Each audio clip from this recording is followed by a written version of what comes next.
Before I start, this is the first time that this laptop, which is about 48 hours old, is outputting anything on the HDMI port, and I'm so glad that this worked because this is also Linux. So we're like, we already had all the luck for today, I feel like. Also, this is a framework laptop. If you're looking for a laptop, I'm converting everyone to buy framework laptops. They're absolutely amazing. I'm not sponsored by them yet. So I'm here today to talk about network monitoring. I'm going to explain what I mean with network monitoring because during my conversations, everyone seems to mean something slightly different with it, which is completely fine. But I think it's important that when I talk about it, we're all on the same page. But first, I want to talk about me just a little bit. If you hear a slight accent, please actually compare that to how my accent changes later at the dinner or the happy hour. People say it does come out a little more with 1 or 2 beers. But grew up in Germany. I now live in beautiful Houston in Texas. I started a company called Greylog in 2013. Started the project Greylog in 2009, which it's weird when you see like a year with like 2 zeros in the middle. This sounds so long ago, but that's when I started Greylog. Actually have people from Greylog working here today in the audience, which was a nice surprise. But I left Greylog. Well, I moved to the US in 2015, obviously I'm here, but I left Greylog in 2022, 2023-ish. That is because I took on Enzyme as a full-time project, and I started that one in 2017. So if you look at these like 2009, 2013, 2017, 2023, there seems to be a pattern in my life of where I get bored with what I do full-time and just start something on the side just to have some code to write again and then make that the new full-time thing. So I'm basically doing the same with Enzyme. Today is not really about Enzyme though. Today is about what I learned when I worked on Enzyme. So there's going to be exactly 2 screenshots of Enzyme in this talk, but that is only because that's a tool that I happen to know, and I think that helps illustrate my point that I'm trying to make. But you can apply these things to, I think, any tool out there, and this is not supposed to be a talk about Enzyme. I am bootstrapping Enzyme. That means I'm not taking any VC money this time. That's another theme that you might notice during this talk. I love all of our VCs. I'm glad they're around, but I think there are also benefits of running a company without VC money that people should consider. And my personal background is software development, and Greylog really brought me into the security space when people started to use it for security, because it really started as a general log management system in the beginning. If you want to follow me on Twitter, that's my handle. And then this looks, I said like this is not going to be about Enzyme, and then there's this giant website on the screen. If you want to see more about Enzyme, you can go there. It's open source, bootstrapped. I'm the only one in the company right now. Okay. About this talk though. I am building a product that does what I am talking about today. Like I said, it's not about the product, but about what I learned doing that. And my goal is today to share what I learned spending a lot of time thinking about this problem. I think that none of this is prescriptive. I think I would always be very, very careful when someone talks about security topics and says like, that's the way you got to do it, and I know how to do it, and you should not do this anywhere in any other way, because it does depend, right? It depends on your environment, it depends on your risk, it depends on your risk appetite, your budget. I think many factors play into that. And I think some things may already be obvious to many. I think this is not something that is a topic that I invented or that only came up recently.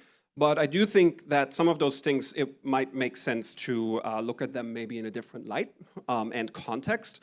And maybe it's time to take a fresh look as well. And that's why I put monitoring your network traffic in 2024 into this title, because I think it's time to take a fresh look at that problem and at how to do that.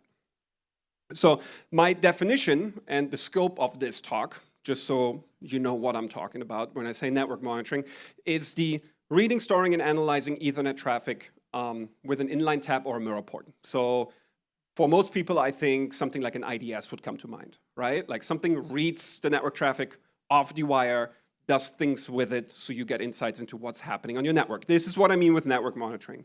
And this could be any of your networks. This could be your office network. This could be all the home networks of your remote employees. This can be production. This can be in a data center. This can be in a cloud environment. Wherever Ethernet traffic goes over some sort of other system. I don't really care about the physical layer. I don't care very much about the routing of it. It's just there is Ethernet data flowing and it is network data, and it is either going to or coming from machines that are under your control and that may be kind of under your general risk umbrella that you're looking at. And I think if we look at the current landscape for this network monitoring problem and the current product landscape of that, right? I drew this line and I felt like I finally got my MBA when I just said cost. It just gets more. I felt very accomplished when I did that. What I'm trying to say with this, and this will all start to make sense hopefully in a second, I believe that in the current network monitoring product landscape, we have two extremes. We're going to have on one side the maybe cheaper side that are maybe the somewhat more old school products that have been around for a pretty long time. They're all great. When I name names, I'm not naming names because I think they're not good or the people working on it are not doing a great job. But there are tools like Snort, Suricata, Zeek, formerly known as Bro. They're often headless, meaning there's this one thing that you plug into a tab, that you plug into a mirror port, and they're just doing their thing, and then they can generate alerts, right? And they're a little black boxish often, where they're spitting out these alerts. You can give them your own rules, but you don't have a lot of insight into the rest of the traffic that they're looking at. You don't get a lot of additional analysis on top of that. And a lot of them have historically been primarily, I think, scanning for signatures. So they're looking into packets, they're looking into things that they can read off those packets and trying to detect things that way. And then on the other side, the more costly side, those happen to be, and let's say it could be a dark trace, for example, like that class of products. They are distributed often, they're very enterprisey, I mean this in a good way. They often come with a web UI, they often come with a way to actually analyze all this traffic. So they do actually collect a lot of that data and make it available to you so you can analyze your network traffic very proactively. They are also often VC funded. And I'm adding this here because that means they come with a certain revenue expectation and a certain growth expectation that will probably reflect in the price that you're paying for it, right? So summary of that. Like I said, it's very expensive to license and expensive to run on the right side. And on the left side, where it's cheaper, you will often get very limited value. And unfortunately, I think often it's a compliance checkbox, where you are under some sort of compliance rule, and that says you have to have an IDS. And I think many companies out there install a Snort, maybe turn on guard duty in AWS and say, yep, we got it, but they never really look at it because it doesn't provide that much value anymore, honestly, I think in 2024. And it can be pretty hard to run if you want to get value from it, right? Like if you say, okay, I got all these alerts, maybe I can parse them and then send them into a Splunk, and then in that Splunk I can write these queries and then maybe I get like good responses out of that. It's a lot of effort. So, are any of those worth it, is my big question, right? Like if you look at the money and effort you spent, do you get the value out of it on the other side? Except from, you can say, we are compliant, and we have the checkbox, and the auditor is happy. So the question is, if there is, and I'm going to explain what value I believe is in network data, is there something in the middle that can balance, bring you more value, but at a lower cost, but how can it do that, and why is there not that much out there that does that today? And I know there are things out there that do that today. I just think they're not used as much as they should be, and I think that a lot of organizations are neglecting the monitoring of their network traffic today. And I think that is because the effort and spend often do not justify the value it creates. If you spend $5 million to monitor your entire network traffic, and all it tells you is there was a port scan once, and you had a bunch of old TLS versions that someone communicated with on the internet, right? Probably not worth it. On the other hand, I think if it would generate very, very good data for you, if it would generate some interesting signals for you, at a cost that would justify that, I think we would have a very different conversation. I think that's because the tools are either not good enough or too expensive. Again, they're on either of the sides. There's not much in the middle, I feel like, today.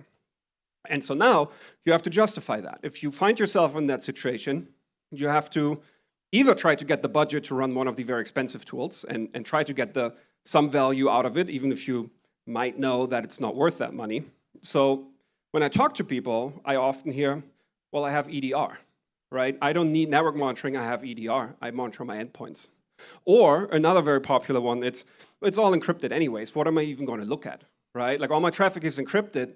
What am I going to analyze? So I have two, I don't want to say answers, because again, this is not prescriptive, but I have two kind of talking points that seem to resonate often. When people say, I have EDR, I don't need to monitor my network, I would say, do you though? Because you might have an EDR, but is it on all of your servers? I think for many, probably it is, I would guess. Your appliances, your VMs, the containers that your developers are starting up, telephones, printers, cups, conference room TVs, MRIs in a hospital, right? Running some Windows CE, all the other OT stuff, everything that could run a piece of malware, right? Would you see that? Do you have EDR for that? And if you do, does that EDR give you any good and affordable network data that you can then actually look at? Because again, there are some things that your EDR might very well not catch. And is there not some value in seeing that network data as well? Does your EDR offer you that? And when we say it's all encrypted anyways, I would say, I hope it is. Please encrypt more. But there are a ton of really interesting signals in the metadata. So you get, for example, handshakes that are unencrypted have to be unencrypted by definition if two previously unknown systems talk to each other. If you're not exchanging a key before that manually, they will not be able to talk until they do a handshake. And you're able to get a lot of data out of that for TLS, VPN, RDP, VNC, SOCKS, SSH, all of that has a handshake process you can capture. Just the headers in TCP and UDP, full of data, full of signals. There's also still some unencrypted protocols, ARP, DHCP, DNS, things like that. And attackers leave traces in metadata. And that is something that they will have a very hard time to hide, right? You will see in your network metadata if someone starts a reconnaissance process. This will create some noise that you're going to see. And yeah, you might see that if they happen to start that reconnaissance process from a machine that is under EDR surveillance. And that's great, and I hope you do, but this is an additional layer on top of that, right? In case they don't, or in case they circumvented that detection from the EDR. You will see it in the network traffic. It's going to be there because that's the whole reconnaissance they're doing. Attempted access to privileged networks. Why is the CFO's MacBook trying to scan or trying to knock on our production network? There's no reason to do that. Would you see that? SMB scanning and traffic, and exfiltration. If you have data that needs to be exfiltrated, that will be on the network. That's going to run through that network sensor eventually. So back to this slide, I wonder if there's not a different approach where we can actually balance value and cost. And this is what I'm trying to build, and this is what I'm trying to explain, and this is what comes out of a lot of these conversations, where I think to run network monitoring in 2024 and to do that in a way that makes sense, the license and the support costs must stay reasonable. This goes back to why I mentioned that a lot of those good products out there are VC funded. They're going to have certain expectations, and they're going to just have probably pretty high license prices, right? They also must be built to be extremely self-serviceable and self-supportable. Enzyme against open source. In a perfect world, I never talk to you if you use it, because it just works and it just does it for you, right? And that is required to keep network monitoring affordable so that it's worth it, so that you will actually go and do it. The ongoing running costs must scale and remain low, because I think there are some solutions that will let you do like a full 24/7 PCAP out there. Where are you going to store all of that? Where are you going to analyze all of that? Is, I think, a fantastic tool to have in your back pocket for incident response to really go into the details, but I don't think it's a great solution for ongoing network monitoring. The downstream data that your sensors are collecting must be small and transmitted on standard protocols. So in a perfect way, your sensors are already pre-aggregating really heavily. They're going to lose a lot of information, but they pre-aggregate the signals that are interesting. And I'm going to show you some of those in a second. And then transmit them up, HTTPS, send them to some server in the cloud. So maybe you can actually run one of those sensors on every single one of your remote work machines, right? Because you don't want to install a whole enterprise network that has mirror ports in all of your remote employee locations. I think that all data, and this now comes to the kind of how expensive and how much effort there can be to run the system like this, and how you need people who deeply understand network stacks and who can write all these queries when you write all of this stuff into your SIEM. I think the system must be extremely opinionated. I think we people who build security products are often not opinionated enough. You know, I think we can build products that are very prescriptive, where they just do what they're supposed to do, where they're looking at data in a certain way. You can still customize it, you can still change it, you can add your own, but out of the box, it should just do what everyone is always looking for anyways, right? Look for certain factors of DNS exfiltration. Just show me that. Why should you have to go and build a query for that? So it has to be opinionated, it has to structure the data automatically, it has to do all of that, so you don't end up writing a new TCP parser for every client out there, or where all the fields are always called something different. This really also says, I don't think that you should ever store network data in your SIEM. I think I've worked on a SIEM for like 10 plus years, and this is the last thing you should send into your SIEM. I think this is a disaster for querying it, for making it accessible, and also for cost reasons. It's just not a great idea. And yeah, like I said, it must present that data that it collects in a way where you can open it, and here's all the core data that you need to have. Don't go into a SIEM and write these queries of these complex protocols and try to build your own dashboards. I think that is almost never worth it. So there should really, with one click, you should be able to go and see, like, here are all your observed connections in a graph. But it's only that. It's not what was in that connection. Maybe some tags. Maybe this was TLS or this was SSH. But keep it on a low level, but keep it affordable. Here are all the SSH sessions across your network. That'd probably be interesting if you can scan over that. Here are all the DNS requests. Here are all the workstations using SMB. I had somebody use this and immediately found that their Mac OS was using SOX tunnels to obfuscate a product analytics tool. And you can, through network analysis, you can see that there is a SOX tunnel and what the SOX server was and then what the destination of the tunnel was. And there usually, in most networks, there shouldn't be any SOX tunnels ever, right? It's a very unusual thing to see in your network. And if there is, whitelist them and then be alerted about any others that are out there. So this is the promised screenshot. So I believe that for network monitoring, you should be able to click on remote access connections, and then there's a table of, here are all the SSH sessions we saw in your entire network. Here are all the VPN connections that we saw in your entire network. And you go through it, and you classify them, and you say, this one's good, this one's good, this one's good, that one I need to investigate, all the others alert me about in the future. But this goes back to making it possible to monitor your network by being opinionated and extremely low cost, because that is one Postgres row in a database. This is not a giant query over 5 million log messages somewhere that tries to figure this out. This is opinionated, this is pre-processed, it's all there, you click on it, boom, here's your SSH sessions. Same for DNS. Write a query for that. I think the moment there's a query field, we're doing something wrong, honestly. I think this should be, because it knows it's looking at DNS data, it should ask you questions and give you data in a way that makes sense for DNS right out of the box. And then it can still forward to other systems or do a full PCAP when you need it. Maybe as an alert callback. You see something, triggers an alert, yeah, just keep that PCAP and store it somewhere, attach it to the alert, and then we can still look at it later, right? And it should only provide this extreme flexibility only when needed, and probably in other more purpose-built systems. I think that's another thing that we, as the people who build these products, often do wrong. We try to do everything and do all of this in this one product, and now we do everything a little bit, and none of it really good. So I think also network monitoring products should be able to stay on track and only look at network data, but do that in a really, really, really good way for you. Same for the alerting engine, you'll see that I come back to this prescriptive point over and over again.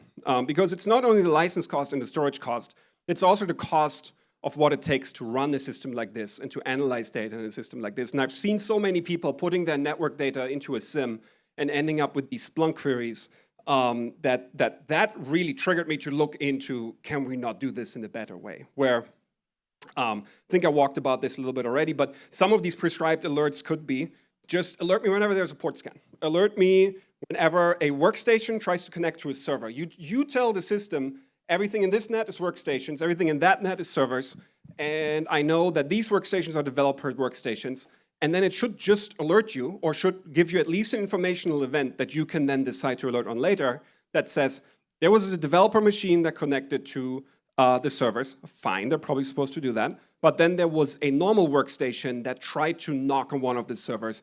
Probably shouldn't do that. But you, again, shouldn't have to go in and describe that yourself. The system should know these use cases, and the system should do that for you, and then you customize it. But you skip this entire step of parsing, you skip this entire step of setting up these alerts.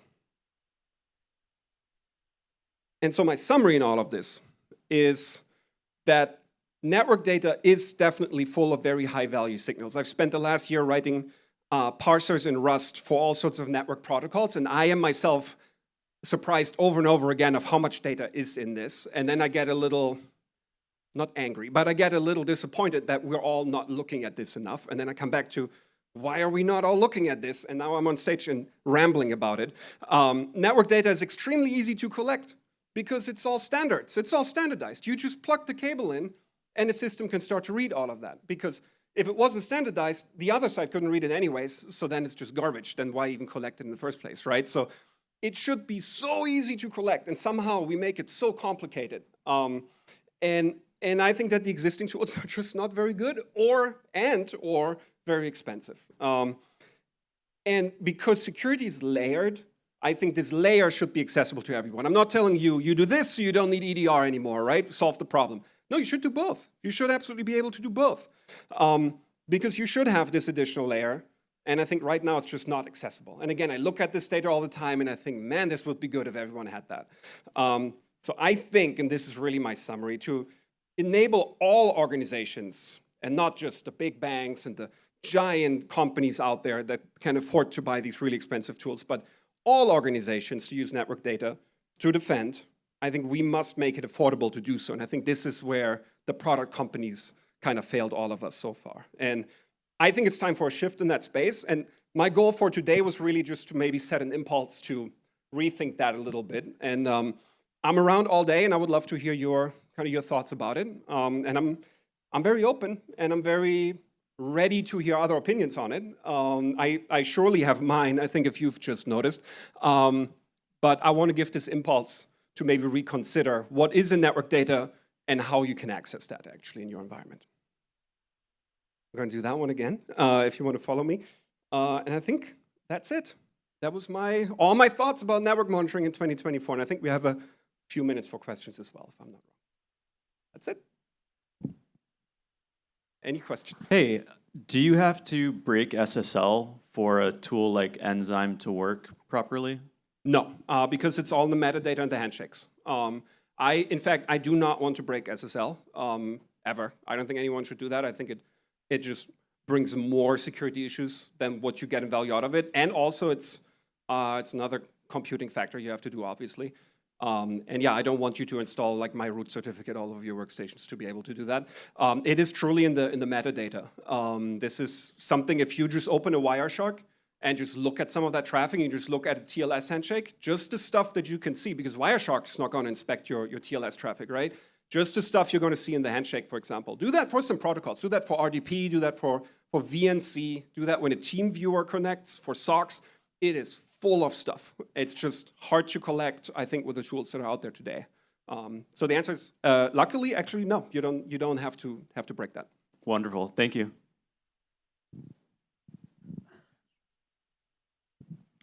Hey, Lennart, I got to pick on you. So you mentioned these security tools should, remain cost-effective and, not resist, I guess, VC funding, but temper that with remaining cost effective. Obviously, VCs want to make money. So with any product, though, the more it grows, the more users, the more everything grows, just like Graylog, And I guess I am making this a little pointed, but how do you propose to keep Enzyme from becoming a VC-funded thing, and how that stuff typically goes? Yeah, I think that's a great question, because it's of course easy to say, well, it's only you, and well, you're still working on the alphas, to say like, oh, we'll never need VC funding, right? I mean, I hope not. I think if you set it up from the beginning to be bootstrapped, there are unfortunately not many examples out there of bootstrapped security companies, but there are a few. Like, I think everyone loves Canary Tools, right, and what they're doing. I think they're a great example of that. I think they're sitting on, like, I think they published their numbers, they're sitting on 16 million in ARR.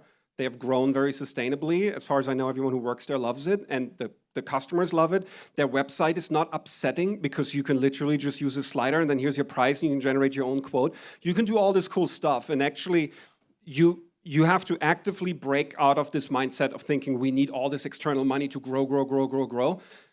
Because I think that's actually not true. You will likely need some start capital, right? You need to be able to quit your job and take the time to build something new. That must be considered, obviously. But yeah, I think the risk with taking VC money in something like this, where you want to apply this new thinking and say this needs to stay affordable, maybe you can find a really good VC who understands that, and somehow you can structure that in a way where you can actually do that. I just think it's much less risk if that is your vision to stay bootstrapped and do that, because you can actually go back to a kind of a normal business that spends the money that it made because it has customers, and not just always is like 3 years ahead of itself. Which this could be a whole other talk if I'm invited to talk about that. I don't know, about how like the product quality suffers from being VC funded, which I have 1 or 2 thoughts about, probably. Yes. Again, I love all VCs. If you're here, I love you. I'll buy you a beer later. But you have to know what you're in for. Yeah. Thank you. Hey, Lennart. You think Enzyme can be used to do passive asset discovery on the network? So, yes. Something I'm actually working on right now is by analyzing the traffic that passes through the tap, to do things like telling you what services a certain MAC address is likely using on the network, right? Because I see all that traffic. To maybe you can do a lot of things that something like a run zero would do, where I think they do a lot of things passively, as far as I understand, where you can, without actively scanning those machines, you can learn a lot about them. This is another thing. I love to sometimes, when you're just tired, like 10 p.m., just open Wireshark and just look at this stuff. There's so much in there that's actually really cool exercise to do. And there's a lot of things that you can use to fingerprint those. There's some well-known techniques to look at TCP flags and TCP headers to figure out what operating system is running on it. But I think the higher you go on the stack, you can also do things like someone's using Git on that machine, right? Because I see the SSH session to this custom-developed SSH server for Git that GitHub uses. And I see DNS requests to the GitHub SSH server right before that. So the higher you go on the protocol stack, you can also do more and more identification and give you more and more context about these machines as you see them. Yeah. That would be really powerful. When would you have that? The other cool thing, if you're not VC funded, is you don't have to make roadmaps, which I am very actively not doing. So I'm working on it. I'll happily let you know when it's ready. It could be in 2 weeks, it could be in 2 months. I don't know yet. Depends on other priorities. Okay. Well, at most 2 months, then it sounds like. Okay. That's great. Thank you.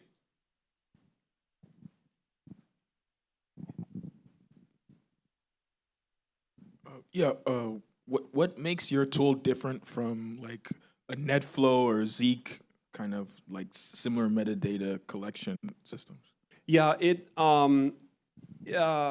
depends on which one you look at. Let's say comparing it to Zeek, it does come with kind of the central system to analyze all of that data. I'm thinking you talk about Zeek specifically, not like the other systems sit on top of that, which I think are actually having a pretty good approach, to be honest.